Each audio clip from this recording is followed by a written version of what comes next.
주시옵소서. 감사드리며 구주 예수 그리스도의 이름으로 기도드리옵나이다. 아멘. 할렐루야. 추석 잘 보내셨습니까? 네. 앞뒤 좌우로 한번 인사할까요? 잘 오셨습니다. 우리 계속 로마서 말씀 나누고 있는데요. 로마서 이제 7장까지 넘어왔습니다. 빠른 속도로 진행하고 있고 구체적인 내용들은 순모임에서 더 많이 다루게 되겠지만, 오늘 로마서 7장은요, 예수와 합하여 예수를 믿음으로 의롭다함을 얻었다는 이 법적인 선언, 로마 시대에서 말하는 칭의를 받았지만 실제 상황 속에서는 우리가 의롭게 살기가 쉽지가 않죠. 죄인입니까 의인입니까 물어보면 딱히 감옥 갈 죄를 짓진 않았지만 마음속에 미워하는 마음 정도는 있을 수 있지 않겠나, 이 정도였을 겁니다. 그런데 이 법적인 선언, 의롭다 하심을 얻은 우리가 실제 생활 속에서 적용이 되지 않고 우리 삶 속에서 말씀이 살아있지 않는 것 때문에 괴로워해 본 적이 있다면 로마서 7장은 굉장히 깊게 다가오는 말씀이 아닌가 생각합니다. 특별히 사도 바울은 우리가 읽은 본문에서 괴로워하고 있습니다. 고통하고 있고요, 힘들어하고 있습니다. 주님은 괜찮다라고 말하지만 우리가 괜찮지 않아요. 주님은 그냥 오라고 하지만 우리가 그냥 주님 앞에 나갈 수가 없어요. 뭔가를 해야 할 것 같습니다. 마치 이 선행을 하거나 마치 뭔가 헌신을 해야 주님 앞에 담대히 나갈 수 있지, 지금 있는 모습으로는 주님 앞에 나가기가 굉장히 부족하다고 느껴지는 거죠. 주님은 괜찮다고 하는데 히브리서에서 담대히 나오라고 하지만 우리 안에 담대함이 없어지고요, 주님은 마치 베드로에게 말하듯이 물 위를 걸으라고 하지만 우리 발은 계속 물속으로 빠져만 드는 게 우리 신앙생활이죠. 그래서 이 7장의 내용은요, 예수를 만나서 자유를 얻었다고 생각했던 이 바울의 속사람이 경험하고 있는 괴로움을 표출한 것이고, 아마 이것은 우리의 모습과 진배가 없을 것입니다. 저나 여러분들이 신앙생활하면서 이 정도의 갈등을 겪으면 성령 충만이 가깝다 느끼시면 될 것입니다. 그래서 지난주에 말씀드린 것처럼 이쯤에 와서 반쯤 접어들었으니까 로마서 각 장을 복음이라고 하는 주제로 아주 짧게, 제가 복음 8이라고 했잖아요. 제목이 계속 복음이니까 소주제라도 있으면 이해가 낫지 않을까 해서 제목을 좀 정해봤어요. 1장은요, 복음은 능력입니다. 복음은 모든 믿는 자에게 구원을 주신 하나님의 능력입니다. 설명이나 설득이나 이해나 또는 공부가 아니에요. 공부한다고 되는 거면 그 능력이 아닐 겁니다. 복음은 학습입니다. 이렇게 말하겠죠. 복음은 내가 알지 못하는 그 능력이에요. 그래서 그 능력을 경험하기를 원하고, 2장은요, 복음은 1인칭입니다. 그들 아니고 너희 아니고 우리 아니고 나의 복음이어야 된다. 이 2장에서 말하고 있고, 3장에서는요, 이 복음을 받는 모든 사람은 죄인입니다. 예외가 없습니다. 유대인이나 헬라인이나 야만인이나 모든 사람의 이 죄를 범하였음에 하나님의 영광에 이르지 못합니다. 4장으로 넘어와서 복음은 오직 믿음으로만 의롭다함을 얻는다. 다른 수고와 노력과 율법적 행위가 필요하지 않고 믿음으로 구원을 얻는다고 하는 기가 막힌 이야기를 하면서 전환이 돼요. 3장까지의 절망이 4장에 와서 어라 희망으로 전환됩니다. 5장에서 우리 믿음의 대상이 누구인가? 오직 예수. 오직 예수, 그 예수 그리스도를 믿음으로 의롭다함을 얻는 것이고, 6장에 와서는요, 그 믿음으로 말미암는 삶은 예수와 합하여 의롭다함을 얻는다. 예수의 삶이 나의 삶이 되게 한다라는 것으로 간다면, 7장에서는요, 그런 삶을 살지 못하는 내 안에 탄식이 생기는 겁니다. 왜 안 되지 나는? 왜 그렇게 살지 못하지? 이미 예수를 믿었지만 예수님처럼 살지 못하는 내 안에 고민과 번뇌가 7장에 기록되어 있고, 이제 8장으로 넘어가서 보면 이게 내 노력으로 안 되는구나, 내 힘으로 안 되는구나, 무엇으로? 성령의 능력으로 되는구나. 그래서 성령을 사모하게 되고 성령 충만함을 기도하게 되고, 그래서 성령 앞에 서게 되는 줄 믿습니다. 여기까지 하고 9장부터는 또 좀 더 간 다음에 제목을 말씀드릴게요. 오늘 우리가 읽은 본문 말씀 이제 7장 1절부터 보면요, 법 아는 자들에게 말하노니라고 말하고, 그 중간 단락 우리가 읽은 본문에서는 우리가 율법은 신령한 줄 알거니와 안다라는 말을 법 아는 자들과 율법이 신령한 줄 아는 자들이라고 하는 두 단락으로 나누었는데, 이 두 법이라고 하는 글자, 법, 율법이 헬라어 원문으로는 둘 다 노모스입니다. 그래서 법, 율법, 규칙, 규정, 규례 이런 건데 우리말로 참 잘 번역된 것 같아요. 7장 1절부터 13절까지 이 법은 율법이라고 보기보다는 일반적인 법, 당시에 최초의 법치국가라고 하는 로마에 살던 유대인들이 법에 대해서 관심이 많고 법이다라고 얘기하면 그 법을 이길 길이 없죠. 우리나라도 대한민국 장로교, 저희가 속한 합동교단의 교단에서 제일 무서운 법이 뭐냐면 법이요가 무서워요. 뭐 하다가 법이요 그러면 모두의 입을 막고 법대로 합시다가 됩니다. 이게 법치국가잖아요. 그래서 법을 잘 아는 사람들에게 법의 특징과 기능과 그 법이 미치는 효력과 대상들을 이야기하고 있는 게 1장 1절부터 13절까지라고 한다면, 이제 14절부터 25절까지는 그 법이 바로 율법이다라고 하는 점에서 이렇게 번역되어 있습니다. 그래서 1절부터 6절까지를 좀 더 들여다보면요, 남편과 아내의 예를 들어서 결혼이라고 하는 법을 가지고 율법의 적용 대상이 어디까지이며 어느 정도의 효력이 있는가를 말하고 있고, 7절부터 13절은 율법의 기능과 역할을 설명해 주고 있습니다. 그리고 14절부터 25절은 그 율법이 내게 미칠 때 내게 나타나는 반응들을 말하고 있는 게 전체 한 3단락쯤 될 것이다 여겨지고, 순모임할 때 도움되라고 지난 수요일 날 말씀 모임을 안 했기 때문에 제가 예습도 이렇게 시켜드립니다. 일단 그래서 이제 7장으로 들어가 보면요, 3장에서부터 율법과 관련돼서 유대인들이 나오면 율법을 받음이라, 법을 받음이라, 말씀을 가짐이라고 했지만 그 유대인들조차도 죄인이라고 말하였고, 정작 율법에 가장 열심이었던 사도 바울 자기 자신도 예외 없이 십자가 앞에서 죄인이라고 말하고 있고, 지난주까지 저와 여러분들이 이 죄로부터 노임받을 수 없는 죄인이라는 사실에 탄식하기도 하지 않았습니까? 이제 7장에 와서 그러면 우리를 정죄하는 그 율법이 무엇인가, 법이 무엇인가, 그 율법의 기능과 역할, 대상을 소개하는 내용이 바로 이 이야기입니다. 근데 본문을 쭉 읽어보면 율법이 죽으면, 율법이 없어지면, 특별히 로마서를 이야기할 때 바울의 율법과 복음을 이야기할 때 율법은 죽었고 율법은 사라졌고 이제는 신약의 시대 또는 이 복음의 시대가 열렸기 때문에 율법은 구약의 율법이 아닙니까? 이런 말을 합니다. 또는 누가 말하기를 11조는 구약의 법 아닙니까? 구약의 법을 따를 것이 아니라 신약의 법을 따라야 되지 않습니까? 구약과 신약을 서로 남다른 대립의 관계에 두는 것은 굉장히 비성경적이고 성경을 잘 모르는 해석입니다.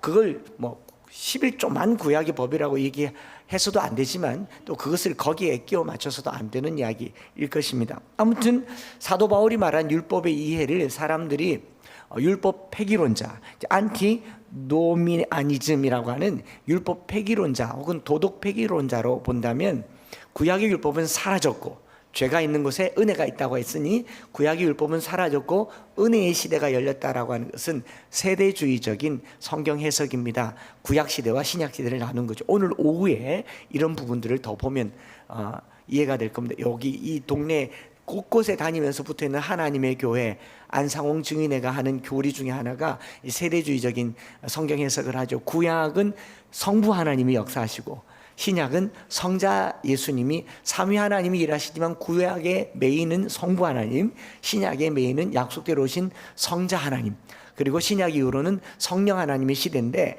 구약의 성부 하나님은 이름이 엘리야가 아니고 여호와, 갑자기 엘리야가 아니고 여호와, 엘로힘이 되잖아요. 엘로힘이고, 신약의 성자 하나님은 이름이 예수, 신약 이후에 성령 하나님은 이름이 없어. 그래서 계시록에 새 이름을 주었으니 그 이름이 안상홍이라 하였더라. 희한하죠? 그렇게 세대를 구분하는 게 이단의 해석입니다. 그래 안상홍 죽고 나니까 또 다시 구약으로 들어가서 우리가 하나님의 모양과 형상으로 지음받았는데 하나님의 모양과 형상이면 하나님이 남자와 여자로 사람을 지었으니까 원판이신 하나님도 남자 하나님과 여자 하나님이 있더라. 그래서 안상홍님은 내 남편이고 장길자인 나는 하늘 어머니다. 그래서 하늘 어머니라고 들어보셨습니까? 그 말이 또 돼요. 오늘 오후 2시에 만나시기 바랍니다. 네. 이런 형태로 율법을 폐기하는 것은 잘못된 해석이다라는 겁니다. 실제로 바울은 율법을 폐기하지도 않았고요. 더 나아가서 예수님조차도 율법을 폐하러 온 것이 아니고 완전하게 하러 오셨다라고 말씀하셨고, 예수님은 율법을 완성하러 오셨고 다 이루셨고 또 더 이루셨어요.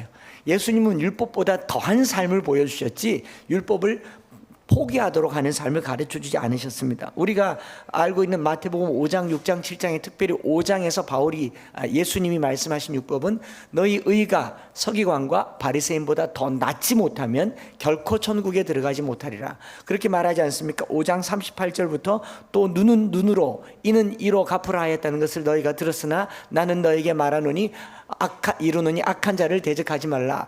누구든지 내 오른편 뺨을 치거든 왼편도 돌려대며 또 너를 고발하여 속옷을 가지고자 하거든 겉옷까지도 내어주게 하며 또 누구든지 너로 억지로 오리를 가게 하거든 그와 심리를 동행하고 너를 내게 구하는 자에게 주며 내게 꾸고자 하는 자에게 거절하지 말라. 이 말씀들이 어떤 내용들입니까? 더 하라는 거죠. 눈은 눈으로 이는 이로 받은 만큼 말고 받은 것보다 더 하라. 그리고 감해야 할 것만큼 더 많이 감해줘라 라고 얘기하면서 믿음 생활이라고 하는 것은 율법주의자들보다 더 율법을 지키는 자들의 삶을 살아야 되는데 그렇게 살기가 어려우니까 괴로워하는 겁니다. 그래서 이 형식적으로 율법을 지키는 이 율법과의 관계를 7장 1절부터 6절까지는 어디에다 대고 얘기하냐면요, 남편이 죽고 자유를 얻은 아내의 이 비유를 얘기하면서요, 율법이 죽으면 우리가 자유를 얻을 수 있겠구나 하는 착각을 하게 하는 본문이 7장 1절부터 13절입니다. 계속 읽어보면 남편이 죽으면 아내가 자유를 얻는다? 율법이 죽으면 우리가 자유를 얻는 거 아닌가? 이런 생각을 하게 하는 거죠. 로마 시대에 남편과 아내의 예를 들어서 법적으로 부부가 된 이 아내는 남편에게 매인받아요. 남편이 죽기 전에는 다른 남자에게 갈 수 없으나 남편이 죽고 나면 자유인이 된다라고 하는 이것을 법 아는 자들아라고 말하면서 설명을 하고 있어요. 여러분 이거 자세히 묵상해 보면 이게 좀 우리가 이해가 잘 안 되는데 조금만 더 들여다보면요, 법 아는 자들이 어떤 사람입니까? 제가 곰곰이 봤더니 법 누가 많이 알아요? 판사, 검사, 변호사, 또 법무사, 법조인들 만큼이나 법을 잘 아는 사람들이 있는데 누구냐? 범죄자들이에요. 특정한 죄를 지으려고 하는 사람은 그 법을 정확하게 알아요. 여러분 법을 가지고 자꾸 얘기하는 사람들은 사기꾼일 가능성이 굉장히 많습니다. 법을 피하는 방법을 알려주거든요. 범죄자들이 법을 잘 알더라는 깜짝 놀라지 않습니까? 법 아는 자들아라는 말의 의미는요, 너희가 범죄자들이 될 가능성이 많은 자들아라고 이해해도 될 것 같다라는 거죠. 그래서 1절부터 13절까지 바울은 남편과 아내의 예를 들어서 율법과 성도와의 관계를 법적인 용어로 얘기하면서요, 이 남편과 아내가 법적으로 부부가 되었는데 이 남편이 너무 폭력적이고 또 위압적이어서 이 남편에게서부터 벗어날 길이 없는 거예요. 늘 남편 앞에 서만 되면 이 연약한 자처럼 매맞을 만한 그런 아내로 등장하니까 이 부부 관계를 깨고 자유를 얻으려면 남편이 죽어야 법적으로 매임이 사라진다라고 하는 이 법의 효력, 그러니까 원인이 생존했을 때는 법의 효력이 있지만 원인이 사망하고 나면 없어지는 것, 우리 현대법에서는 이것을 뭐라고 얘기하냐면 공소권 없음, 공소 기각 결정이라고 말합니다. 기소의 대상이 되는 피의자가 사망하면 공소 자체가 사라져 버리잖아요. 그러니까 남편이 죽으면 나는 자유인이 된다. 지금 여러분 머릿속에 내 남편이 죽으면 내가 어떻게 되는지 지금 머릿속에 생각하는 분들이 보여요. 실실 웃고 계신 분들이 계세요. 야, 다행이다. 과연 그런가라는 것, 성도와 율법과의 관계를 부부와 남편과의 관계로 말하는 게 옳은가 좀 생각해 보자는 거죠. 그래서 1절부터 6절까지 읽으면 괜히 남편이 죽으면 아내가 자유를 얻는다 2절에 나와 있잖아요.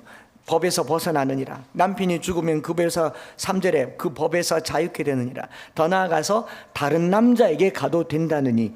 이 부부관계를 희한하게 만들어놔서 이거 읽고 있으면요, 이 우리 부부관계가 지금 드디어 이제 오늘 저녁에 밥에 뭘 타야 되나 생각을 하게 되는 거죠.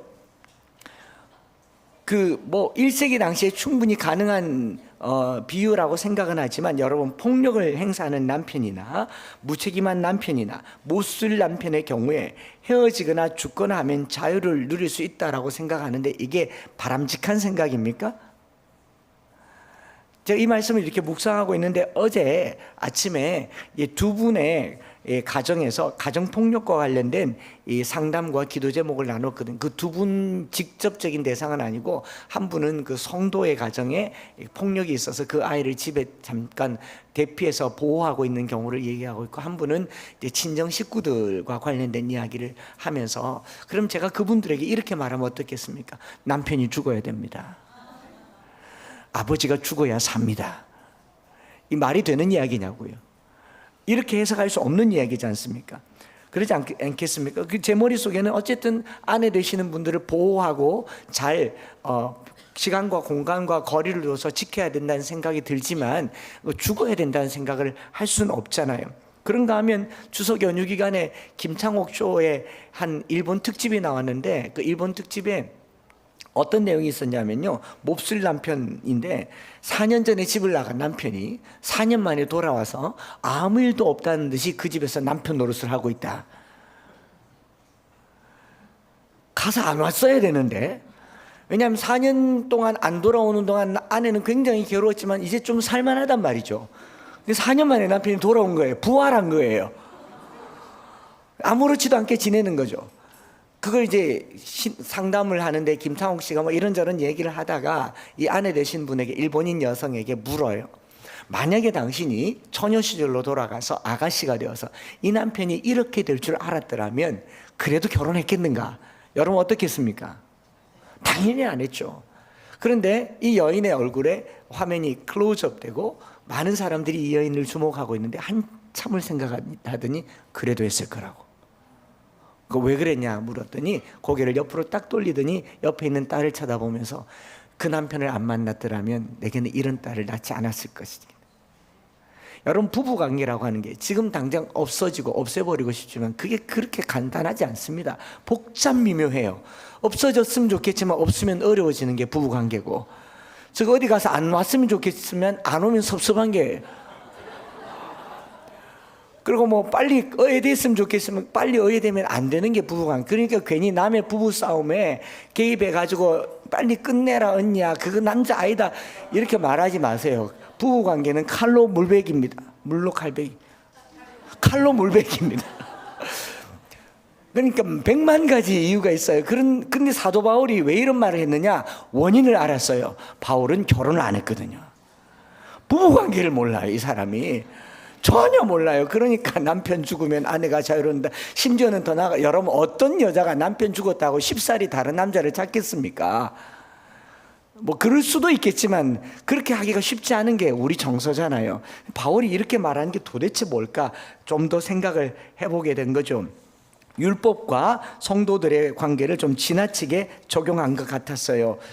그래서 보니까 고대 사회에서는 폭군 같은 남편, 아내를 여러 때리고 있는 남편, 아내를 괴롭히는 그 남편으로부터 자유를 얻으려면 음행한 이유거나 또는 남편이 사망한 경우 외에는 이 희생당하는 여인이 자유를 얻을 길이 없기 때문에 이 법을 가지고 왔지만, 원래의 내용은요, 이 성도와 율법과의 관계를 아내와 남편과의 관계로 보는 것이 아니고, 율법이 지정하고 있는 적용 대상이 누구인가를 보라고 하는 말씀이 바로 이 말씀입니다. 그러니까 율법으로부터 자유로운 성도들의 삶을 말하려고 하는 것이 아니라, 율법의 적용 대상이 죽었으니 소급 적용이 불가능하게 된다라는 겁니다. 사람이 죽었으니 법적인 효력이 없어지지, 법이 없어졌기 때문에 죄가 없어지는 게 아니라는 거죠.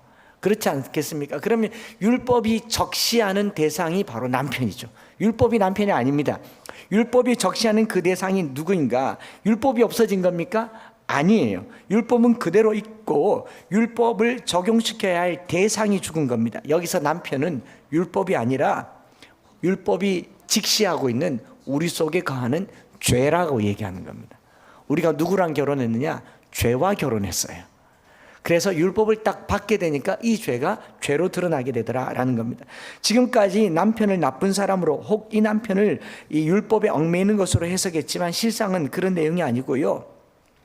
여기 나쁜 남편이라고 은유되어지고 있는 것은 저와 여러분들 속에 잠재하고 있는 죄의 세력을 두고 하는 말인 줄 믿습니다. 율법과 결혼한 게 아니라 죄와 결혼했다라는 거죠.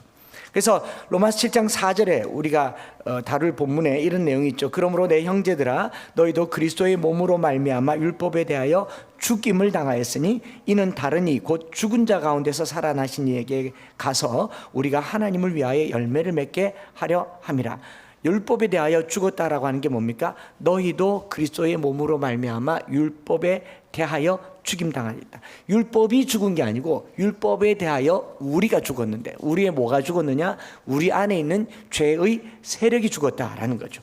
율법과 관계를 맺은 우리의 죄성이 죽었다라고 말하고 있는 것입니다. 죄의 세력이 죽었다. 지난주에서 조금 더 진화되었어요. 진보되었어요. 죄가 내 안에 있지만 이 죄는 이미 꺾인 세력입니다. 꺾인 세력입니다.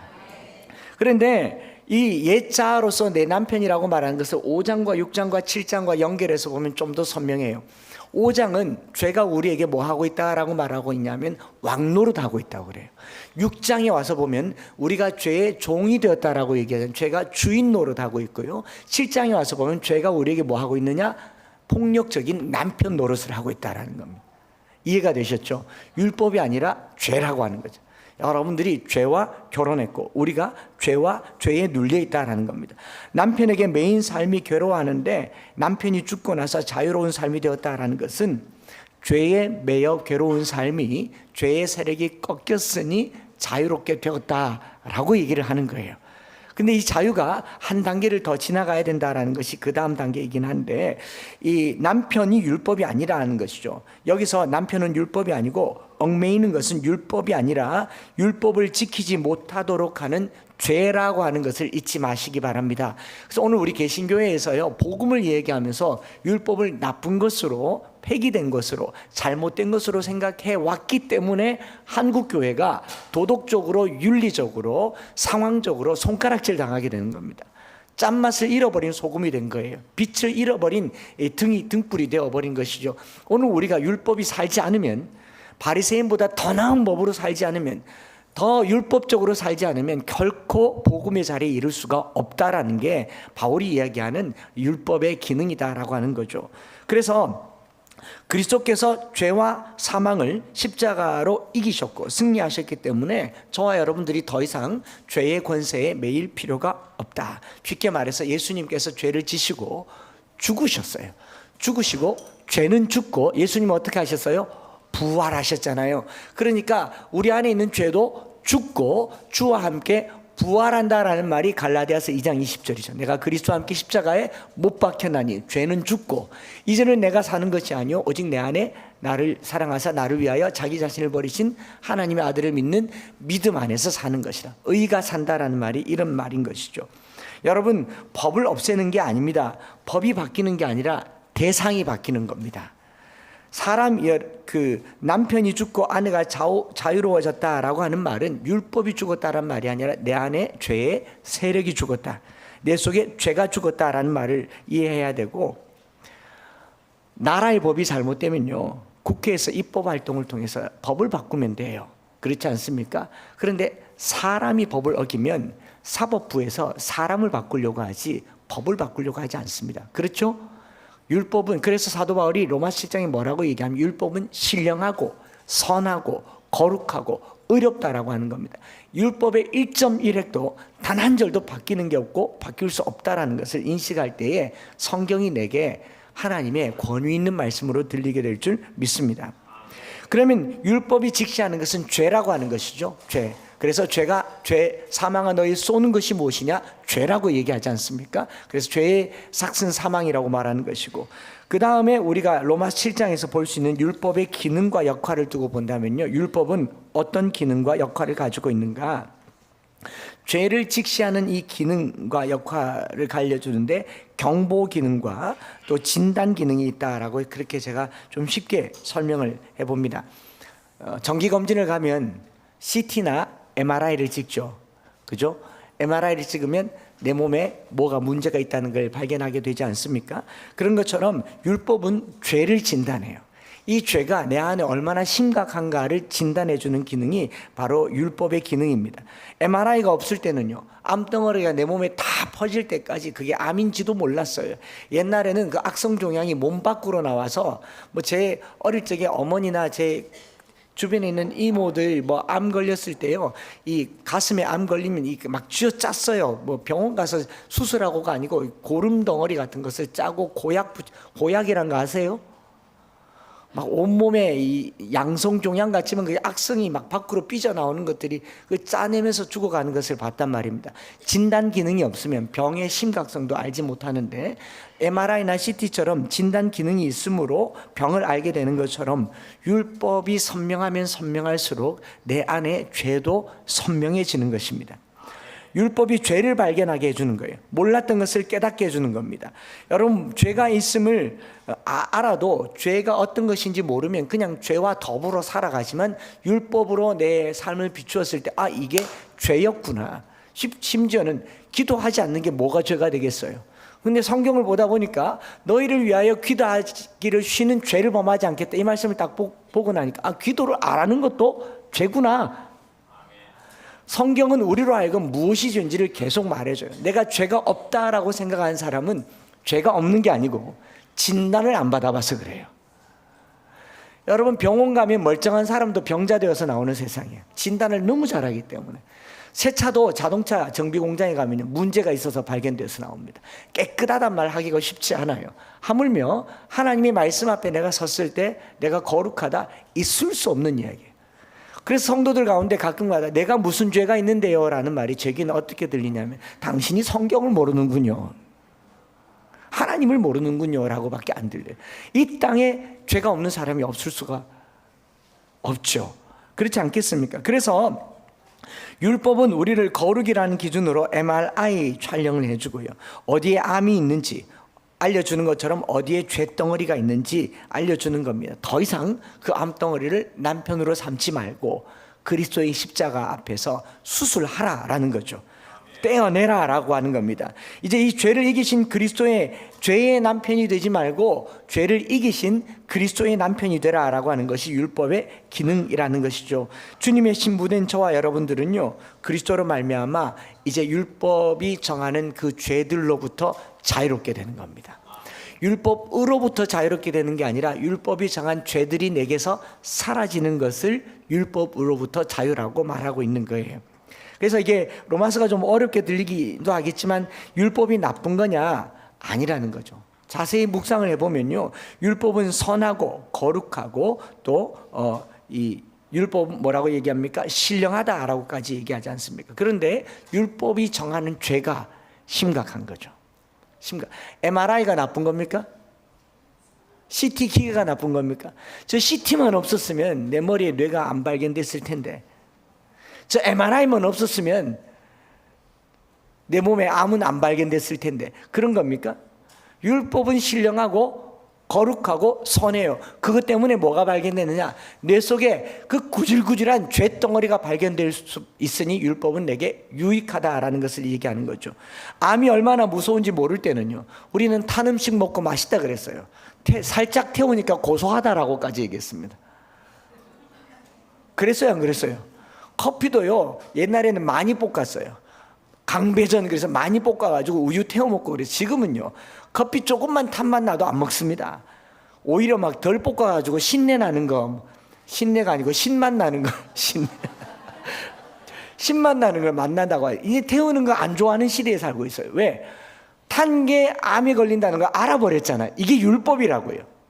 율법의 기능은 죄가 얼마나 심각한지를 알게 하기 때문에, 그걸 모를 때는 내가 의로웠지만 알게 되기 때문에 죄인이라는 것을 발견하게 되고 주의 이름을 부르는 그 사람을 치료받았다라고 얘기해요.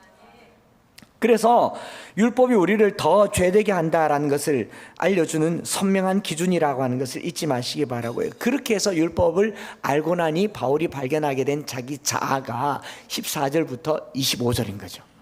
오늘 저와 여러분들이 하나님의 말씀을 대할 때마다 내가 계속 드러나기를 바랍니다. 14절부터 25절은요, 율법이 주는 나의 탄식이죠. 나의 탄식. 율법의 기능과 효력을 발견한 순간 바울은 자기 속에 자리 잡고 있는 이 암덩어리를 발견합니다. 이거 제거했는데 이게 생기고, 이거 제거했는데 이게 생기고, 또 전이 되어서 또 다른 곳으로 생기는 것을 보면서요, 신구약 성경에서 가장 위대하다라고 하는 한 사람의 가장 처절한 자기 갈등과 고민을 고백하고 있을 때예요, 이 뭐라고 말합니까? 나는 육신에 속하여 죄 아래 팔렸도다. 내가 원하는 것을 행하지 아니하고 도리어 미워하는 것을 행함이라. 내 속에 죄가 거한다. 선은 행하지 아니하고 도리어 악을 행하는도다. 선을 행하기 원하는 나에게 악이 함께 있는 것이로다. 내 지체 속에서 한 다른 법이 내 마음의 법과 싸워 내 지체 속에 있는 죄의 법으로 나를 사로잡는 것을 보는도다. 제가 이걸 좀 줄여서 읽었는데 특징적으로 뭐가 반복되는지 발견하셨습니까? 다시 읽어볼게요. 나는 육신에 속하여 죄 아래 팔렸도다. 내가 원하는 것을 행하지 아니하고 도리어 미워하는 것을 행함이라. 내 속에 죄가 거한다. 선은 행하지 아니하고 도리어 악을 행하는도다. 선을 행하기 원하는 나에게 악이 함께 있는 것이로다. 내 지체 속에 한 다른 법이 내 마음의 법과 싸워 내 지체 속에 있는 죄의 법으로 나를 사로잡는 것을 보는도다. 뭐라고 말합니까? 누가 부각됩니까? 자세히 읽어보면 나가 부각됩니다. 7장 7절부터 25절까지 나라는 표현을 34번 쓰고 있습니다. 어마어마하게 쓰고 있어요. 이게 무슨 말입니까?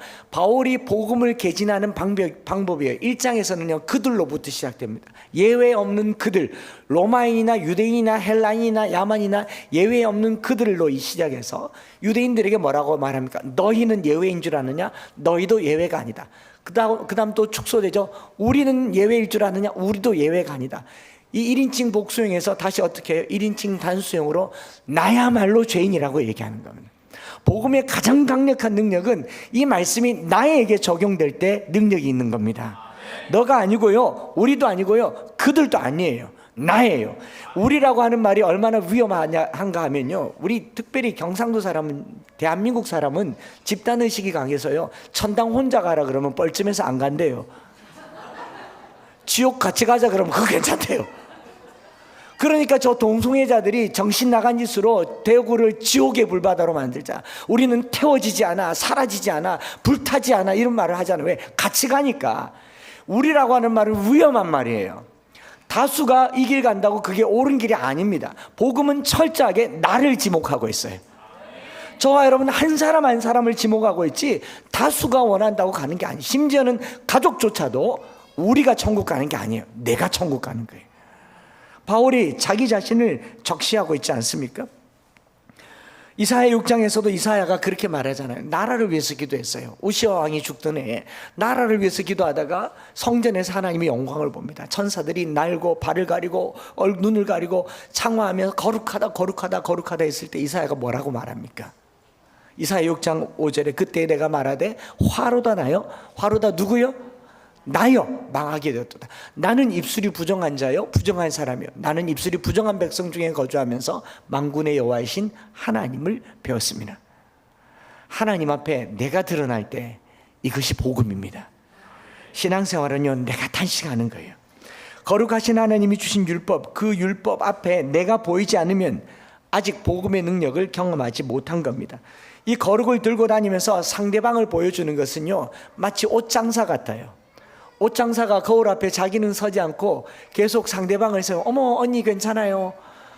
어떻게 제가 가면요, 제가 그 말에 왜 그렇게 잘 속았는지 참 제가 제 집사람 옷 사러 가면 이렇게 훌륭한 남편이 다 있냐고. 어떻게 남편이 아내도 안 데리고 혼자 와서 옷을 사모님에게 딱 맞습니다. 그럼 제가 뒤도 안 돌아보고 사서 가요. 비싼 거를. 그럼 저희 집사람은 입어보지도 않고 가서 반품해요. 당신은 내한테 맞춰봐야지. 종업원이 좋다 하면 사냐? 옷장사는요, 상대방을 거울 앞에 세우는데 전문가입니다. 우리가 옷장수처럼 남을 거울 앞에 세우지 말고 내가 말씀의 거울 앞에 서기를 축복합니다. 그래서 바울이 말한 오호라, 나는 곤고한 사람이라고 얘기하죠. 너는 곤고한 사람이라고 얘기하지 않아요. 자, 이쯤에서 우리가 묵상하고 기도 제목을 삼아 보려고 합니다. 여러분, 바울이 이 정도면요, 바울이 오호라 나는 곤고한 사람이라 라고 말했다면 우리는 어느 정도 되어야겠습니까? 더 탄식해야 돼요. 성도들의 삶 속에 깊은 탄식이 없으면 교회는 생명이 없습니다. 제 모교회 권사님이 자기 교회 이야기하면, 자기 교회가 우리 교회죠. 이야기하면, 한 목사, 우리 교회가 그래도 동네 사람들에게 날마다 통곡한다고, 탄식한다고. 그 당시에 경향신문에 나왔어요. 매일 날마다 새벽마다 눈물소리, 곡소리 끊어지지 않는 교회. 그게 서성로 교회였습니다. 지금은 교회가 문 닫아가게 되어서 곡소리가 난다 그래요. 오늘 우리의 곡소리가요, 내 죄로 말미암은 탄식의 곡소리가 끊어지지 않는 교회가 되기를 바랍니다. 아버지, 내가 어떻게 해야 되겠습니까? 여러분, 가족 중에 누가 중환병이 걸리면 소리 안 지를 수가 없어요. 하물며 내가 그렇다면 주님 앞에 통곡하고 탄식하는 게, 바울도 그랬는데 나라고 예외겠습니까? 여러분, 이런 갈등이라고 하는 게 살아있는 명확한 증거가 되는 줄 믿습니다. 오늘 이 시대에 영적 전쟁을 이야기하면서 사회의 큰 이슈를 가지고 오고, 정치를 가지고 이야기하고, 이 나라가 큰일 났다, 경제가 큰일 났다, 국방이 문제가 있다. 여러분, 진짜 전쟁은요, 내 안의 전쟁이에요. 바울이 이 사망의 몸에서 누가 나를 건져낼까 그랬지, 누가 너를 건져낼까, 누가 그를 건져낼까, 누가 이 나라를 건져낼까, 이런 허울 좋은 영웅심 버리고요, 우리 하나님 앞에 내 자신을 비추는 이 한 주가 되시기를 축복합니다. 남 보지도 마세요. 나만 쳐다보세요. 이게 안 되면요, 남을 볼 수도 없다라는 거죠. 바울이 이 갈등의 양상, 원하는 건지 뭔지도 모르고, 알아도 할 수도 없고, 미워하는 것을 도리어 행하고, 원하지 않는 악을 행하는 이 깊게 갈등하고 있는 곤고한 모습, 공고한 사람이라, 이 사망의 몸이라고 얘기하는 거, 죽었다는 거죠. 오늘 저와 여러분들이 예수를 믿어 구원을 얻지만 이 땅에 살아가는 삶 동안요, 말씀이 나를 계속 비추어서 이게 내게 얼마나 심각한 죄인지 계속 발견되어지는 저와 여러분들 되시기를 축복합니다. 교회가요, 물타기를 너무 많이 했어요. 그냥 오기만 해라. 교회 성장하기 위험한 게 뭐냐면 출석률이 많은 게 복음이 전해진 거라고 하지만요, 교회는요, 많이 모았지만 많이 돌려보내는 게 교회입니다. 예수님께서 천국 잔치를 열어놓고 길거리 어귀에서 다 불러 모아놓고 의복을 갖추지 않은 사람을 도로 다 돌려보내잖아요. 아닙니까?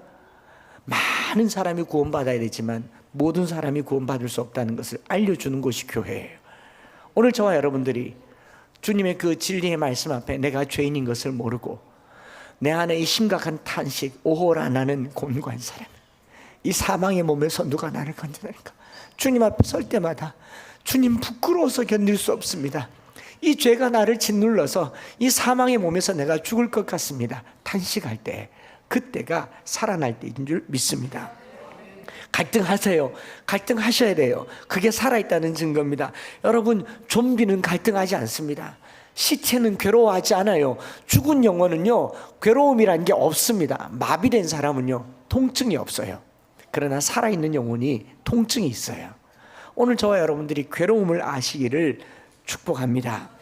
이런 갈등 속에서 부르짖는 그 부르짖음이 오호라 오호라 나는 공고한 사람이로다. 이 사망의 몸에서 누가 나를 건져낼까? 한마디로 하면 주여 도와주옵소서. 주여 도와주옵소서. 예수란 이름의 뜻이 뭡니까? 자기 백성을 그 죄에서 구원할 자, 구원자, 그렇지 않습니까? 호산나, 주여 우리를 구원하여 주옵소서. 우리가 주님의 이름 부르는 이유는 그 한 가지예요. 주님 나를 불쌍히 여겨달라고. 이게 7장의 결론이며 8장의 서막입니다. 7장 25절에 이 비극으로 온통 가득한 7장의 공고한 사람, 사망의 몸에 희망을 주는 한마디로 우리 주 예수 그리스도로 말미암아 하나님께 감사하리로다. 그런즉 내 자신이 마음으로는 하나님의 법을, 육신으로는 죄의 법을 섬기노라 라고 말하면서요, 주님께 나를 도와달라고 말하는 이 말 속에는요, 주님 아니고서는 이 죄의 몸에서 우리가 건진받을 수가 없다.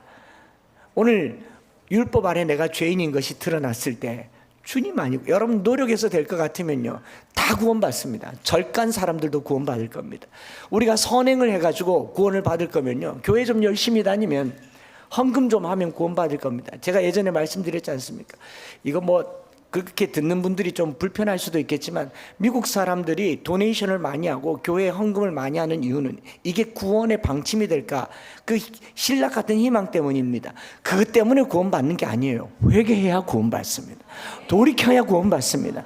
주님 앞에 내 죄가 얼마나 심각한가 탄식해야 구원의 자리에 이르는 거예요. 탄식이 없으면 구원도 없어요. 그런데 이 탄식에서 우리를 건져내시는 분은 내 노력과 수단과 헌신과 헌금이 아니라 성령님의 은혜입니다. 그래서 성령님께서 오늘 우리 가운데 임하셔서 오늘부터 다음 주, 그 다음 주까지 성령님 우리 안에 역사하셔서 죄를 이기게 하시고 거룩한 삶을 살게 하시고 더 이상 죄의 아내가 아니라 그리스도의 신부로 살게 하여 주시옵소서.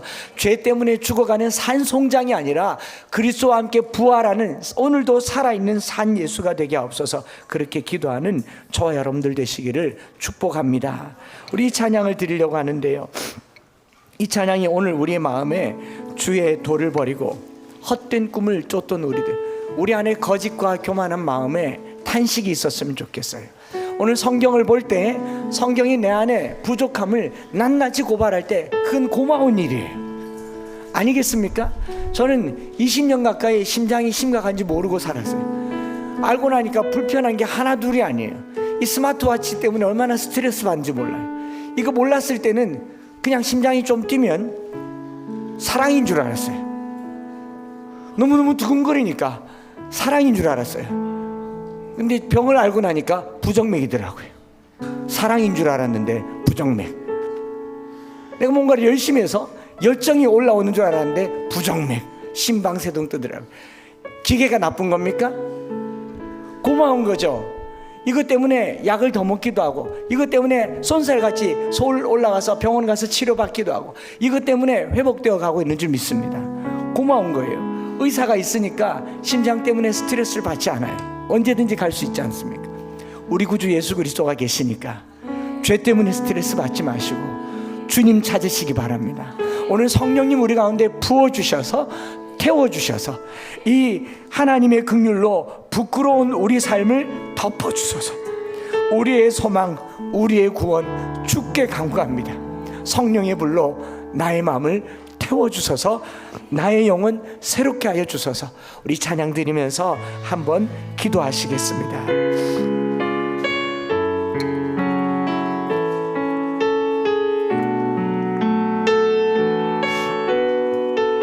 주의 도를 버리고 주의 도를 버리고 헛된 꿈을 쫓던 우리 거짓과 교만한 마음을 거짓과 교만한 마음 주님 용서하여 주소서. 하나님의 긍휼로 하나님의 긍휼로 부끄러운 우리 삶을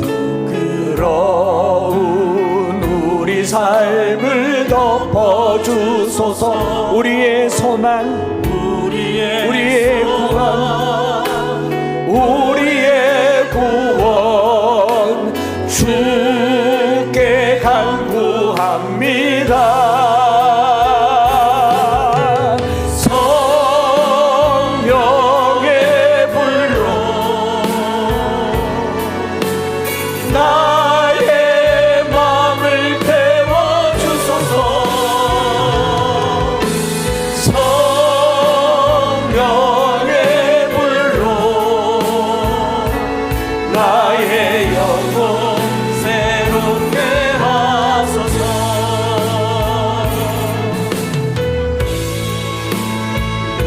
오늘 우리 안에 거짓과 교만한 마음을 용서해 달라고, 때로는 심한 고난을 받아 살 소망까지 끊어지고 죽음 같은 고통에서 주를 보게 해달라고, 용서받을 수 없는 우리를 위하여 십자가에 달리신 주님의 그 사랑에서 어느 누구도 끊을 수 없습니다.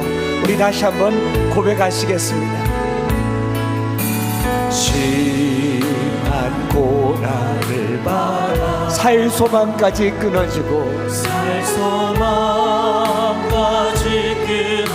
바울의 고백이 이 고백입니다. 오호라 나는 곤고한자로다. 이 사망의 몸에서 누가 나를 건져내나. 주를 보게 하셨네. 용서받을 수 없는, 용서받을 수 없는 나를 위해 십자가에 달리셨으니, 위해 십자가에 그 사랑에서, 주 사랑에서 어느 누구도 끊을 수는 없으니, 끊을 수는 없으니. 오늘 우리에게 성령의 불을 내려주소서. 영의 불 나의 맘을 태워주소서. 나의 맘을 태워주소서. 성령의 불로, 영의 불로 나의 영혼 새롭게 하나님의 긍휼로, 하나님의 긍휼로 부끄러운 우리 삶을 덮어주소서. 그리스도의 보혈로 덮어주시옵소서. 우리의 소망, 우리의 소망, 우리의 구원, 우리의 주께 간구합니다. 우리 두 손을 높이 들고 성령의 불로 태워주소서. 성령의 불로 나의 맘을 태워주소서. 나의 맘을 태워주소서. 성령의 불로, 성령의 불로 나의 영혼, 나의 영혼 새롭게. 다시 한번 고백합시다. 성령의 불로, 성령의 불로 나의 맘을 태워주소서. 나의 맘을 태워주소서.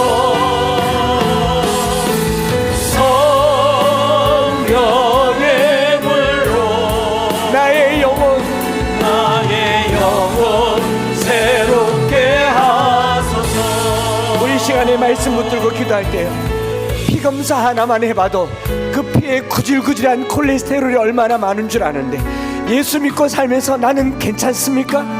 나는 깨끗합니까? 내가 무슨 죄가 있냐고요? 아니요, 많아요. 감당할 수 없는 죄를 우리가 짓고 살아요. 예수 믿어 구원받아도 하루하루의 삶은 죄덩어리예요. 하나님, 우리를 불쌍히 여겨주시고 우리를 고쳐주시고 우리를 새롭게 하여 주시고 성령을 부어주사 거룩하게 하여 주시옵소서. 우리 말씀 붙들고 주님 이름 부르며 나아갈 때에 오늘 성령의 불로 태워주시고 그리스도의 보혈로 씻어주시고 주의 영으로 충만하게 하여 주시옵소서. 주의 이름 3번 부르짖고 기도하며 나가겠습니다. 주여, 주여, 주여. 하나님 아버지,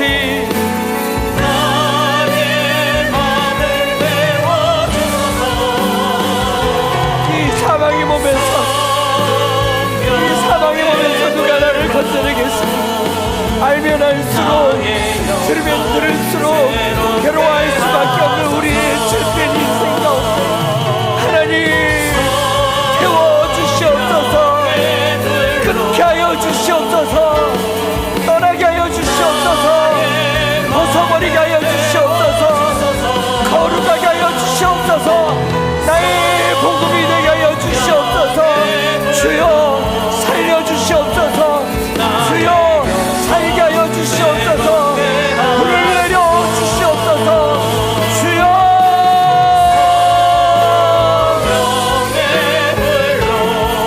주여, 오늘 우리 안에 주님의 불로 가득하게 하여 주시고 주의 영으로 충만하게 하여 주시고 예수 그리스도의 보혈로 씻어주시고 태워주시고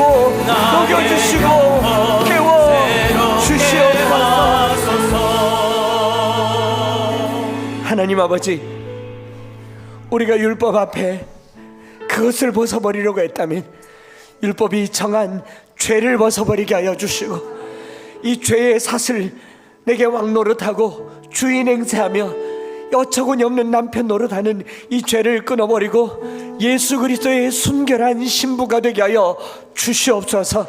하나님 아버지, 말씀은 보면 볼수록 나를 부끄럽게 하고, 말씀은 보면 볼수록 나를 수치스럽게 할 때에 이 말씀 앞에 오라 나는 곤고한 사람이로다, 이 사망의 몸에서 누가 나를 건져낼까? 하나님, 내 힘으로 능력으로 되지 않아서 성령님의 은혜를 구합니다. 성령님 역사하여 주시옵소서. 충만하게 하여 주시옵소서.